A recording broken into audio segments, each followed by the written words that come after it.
यहाँ के जो वक्ता है अपनी बात विस्तार से कह सकते हैं। तो मिसाइल नीति को लेकर के हाल फिलहाल मुझे याद है कि हम लोग के नेता प्रतिपक्ष श्री तेजस्वी यादव जी अभी हम लोग के जिला में आए थे और वहां भी नौजवानों ने यही प्रश्न किया था। कार्यक्रम क्लोज एक हॉल में हो रहा था और वहां पे सभी नौजवान साथी भी थे, पार्टी के थे, और तो मिसाइल नीति को ही लेकर के पार्टी के पदाधिकारियों ने प्रश्न किया था। तो मेरी कोई व्यक्तिगत रूप से मेरा कोई इसके ऊपर कोई समझ बहुत नहीं है कि डोमिसाइल है क्या बिहार के संदर्भ में और किस बात को लेकर के हो रहा है, लेकिन जो डिस्कशन वहां पे हुआ उसकी कुछ बातों को मैं यहाँ रख देता हूँ। और डिस्कशन का एक पहलू ये था कि हमारे पास जो हमारे राज्य के अंदर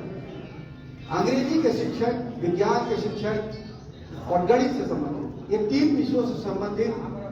गुणवत्ता वाले शिक्षकों की थोड़ी कमी थी और इसको लेकर के संभवतः उस समय की तत्कालीन बिहार सरकार ने फैसला किया कि इन 3 विषयों से संबंधित जो नौकरियां हैं उसमें हम डोमिसाइल नीति को लेकर के थोड़ा सा बैकफुट पे रहेंगे और इसी को लेकर के संभवतः रास्ता खोला गया था कि बाहर के भी लोग आए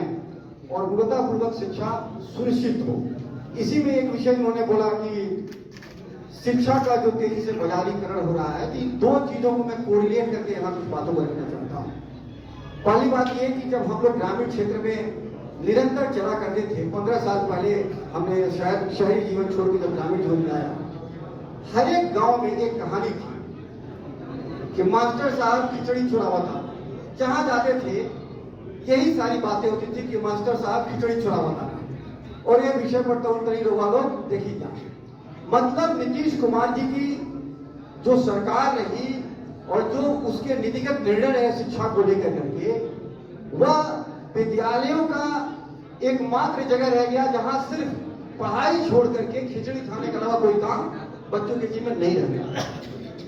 तेजस्वी यादव जी जब आए 17 महीने की सरकार में और शिक्षा के क्षेत्र में जो उन्होंने काम किया और रोजगार से संबंधित जो बातें होती है,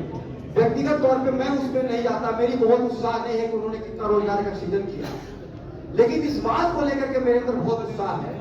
कि जो शैक्षणिक जगत में उन्होंने काम किया, तो ये तमाम जो चर्चा था कि ये खिचड़ी खाने वाली जो सरकार, खिचड़ी खिलाने वाली जो सरकार और जो हमारा शैक्षणिक व्यवस्था एक खिचड़ी खाने के प्रबंधन तक सीमित जो रह गया था, उस पूरी अवधारणा को उन्होंने बदल दिया। जब हमारे बच्चों के अनुपात में शिक्षकों की संख्या तेजी से बढ़ी, तो वही विद्यालय जहां हाफ टाइम में खिचड़ी खा के छुट्टी हो जाया करता था, वो फुल टाइम विद्यालय चलने लगा। और अब किसी भी गांव में हम लोग जाते हैं, खिचड़ी के संदर्भ में तो कोई बात ही नहीं आती, कोई शिकायत ही नहीं आती। तो ये एक ऐतिहासिक फैसला था कि बिहार की जो शैक्षणिक व्यवस्था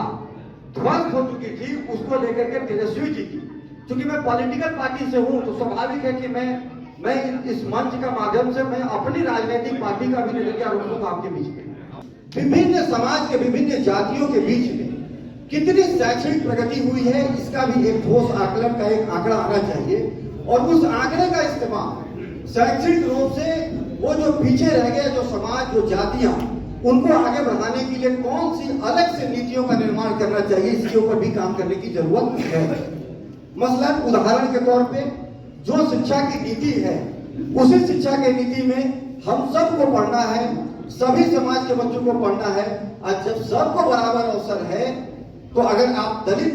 वर्ग के अंदर भी आप देखेंगे तो कुछ ऐसी जातियां हैं जो उस शिक्षा नीति से लाभान्वित नहीं हो पाई, उन्होंने प्रगति नहीं कर पाया। मसलन उदाहरण के तौर पे मुसलमान समाज की अगर बात करें हम सब, तो जो दलित वर्ग में अन्य जातियों में जो शैक्षणिक प्रगति हुई, उसके अनुपात में उनकी प्रगति 0 के बराबर है। तो कहीं न कहीं हमारी नीतियों में खामी रह गई। और जो ये जातीय जनगणना हुई, इसके अलग एक मैंने कहा कि इसमें कई सारे डायमेंशन है। यह सिर्फ आर्थिक स्तर पे ही आकलन करने का डायमेंशन नहीं था, शैक्षणिक स्तर पे भी कौन कितनी प्रगति कर रहा है, उसके आधार पे भी जो शिक्षा नीति है राज्य के अंदर, केंद्र के अंदर, जिस सरकार के अंतर्गत, ये मसला दोनों का है और दोनों के ही स्तर पे शिक्षा नीति में भी अमूल चमूल परिवर्तन करने की जरूरत है। जो शैक्षणिक रूप से जो पीछे रह गया जो समाज, उसके लिए क्या सरकार कोई विशेष प्रावधान कर सकती है, उनके बच्चों को आगे कर सकती है और तभी जाकर करके